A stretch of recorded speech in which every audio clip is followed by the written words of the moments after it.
আর আজকে স্ক্রিনে যে ভিডিওটা দেখতেছেন এই ভিডিওটা সম্পর্কেই আলোচনা করব। আপনি স্ক্রিনে ভিডিওটা অনেক ওয়েবসাইটে অনেক জায়গায় দেখেছেন, হয়তো এই ভিডিওটা আপনার ভাবছেন এটা বোয়া, ভিউয়ের জন্য, লাইকের জন্য, কমেন্টের জন্য ইত্যাদি ভেবে আপনার ভিডিওটা এড়িয়ে চলে গেছেন।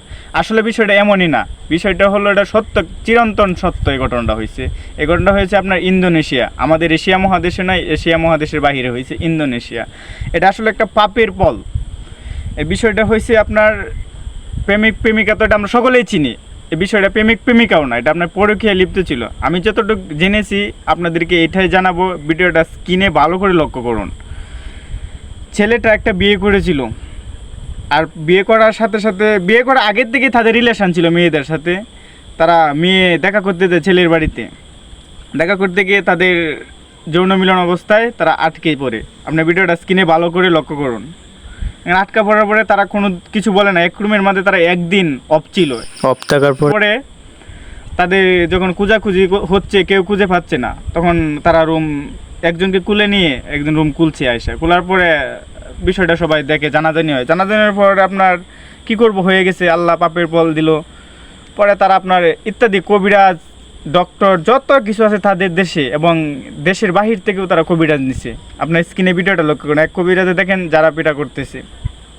আসলে এখানে কবিরাজের কী কাজ? কাজটা তো আল্লাহ তাআলা করছে। ভিডিওর মাঝে একটা কথা বলতে চাই, সবাই পাপ থেকে বিরত থাকুন, অন্যকে বিরত রাখুন। দেখেন ভিডিওটা, অনেক চেষ্টা করছে আপনার কবিরাজ ইত্যাদি, চেষ্টা করার পরেও তারা ভালো করতে পারে না। অবশেষে মেয়ের বাড়িতে নিয়ে আসলো ছেলেকে, ছেলে মেয়ে দুজনকে নিয়ে আসলো গাড়ি দিয়ে। দেখেন নিয়ে আসার সাথে সাথে মেয়ের বোন, মেয়ের মা, আত্মীয় স্বজন ইত্যাদি কান্নায় ভেঙে পড়তেছে।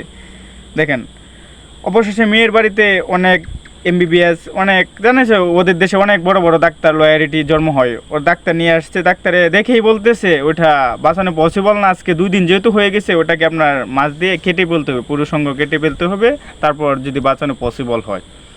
অর্থাৎ এই কথা শুনে মেয়ের পরিবার বলছে কেটে ফেলুন, তবে রুগী বাচ্চক, আপনার দুজন বেঁচে থাকুক পৃথিবীতে, যা হয়েছে হওয়ার কাম তো হয়ে গেছে, চলে যাক। অর্থাৎ এই কথা শুনে ডাক্তারে প্রস্তুতি নিয়ে কেটে ফেললো। কেটে ফেলার পরে দেখেন অনেক স্কিনে ভিডিওটা দিকে লক্ষ্য করেন, অনেক ব্লিডিং হচ্ছে। ব্লিডিংয়ে হওয়ার কারণে দুজনই, অতিরিক্ত ব্লিডিং হওয়ার কারণে দুজনই মারা গেছে। অবশেষে কাউকেই রাখা গেল না। আমরা স্ক্রিনে ভিডিওটা ভালো করে লক্ষ্য করুন, তাহলেই বুঝতে পারবেন। আমার কথা যেমন হচ্ছে, এর থেকে ভিডিও আপনার বেশি বুঝতে পারবেন দেখলে। ভিডিওটা ভালো করে দেখুন। আর সকলের উদ্দেশ্যে একটা কথাই বলতে চাই, আমার ভিডিওটা যে যেখান থেকে দেখছেন, যে রাষ্ট্র থেকে দেখছেন, সবাই একটা লাইক, একটা কমেন্ট, একটা শেয়ার দিয়ে পাশে থাকবেন। আর সবাইকে একটা কথা বলতেছি, সবাই পাপ থেকে বিরত থাকুন, অন্যকে বিরত রাখুন। 10 জনের মধ্যে আপনি ভিডিওটা পৌঁছে দিলে 10 জনে দেখে অনেকটাই সতর্কতা অবলম্বন করবে।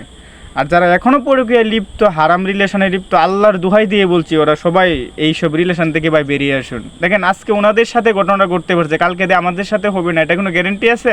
সকলের সাথে হইতে পারে। তাই সকলের পায়ে হাত রেখে বলতেছি ভাই, সকলে চলে আসুন, পাপ থেকে বেরিয়ে আসুন। আসুন 10 জনকে বেরিয়ে চেষ্টা করি, ভিডিওটা শেয়ার দিই। আর যারা ইউটিউব চ্যানেল দেখছেন অবশ্যই চ্যানেলটা সাবস্ক্রাইব করবেন। আর যারা ফেসবুক পেজ থেকে দেখছেন অবশ্যই পেজটা ফলো দিয়ে পাশে থাকবেন, এমন মর্মান্তিক কিছু ঘটনা আপনাদের সামনে তুলে ধরার জন্য। আর নেক্সট ভিডিওতে অবশ্যই নেক্সট ভিডিওটা দেখবেন। নেক্সট ভিডিওটাতে আরও মর্মান্তিক ঘটনা আসছে, মেয়ে ছেলে কোথায় দাপন করা হলো এই বিষয়ে কথা বলবো। ধন্যবাদ।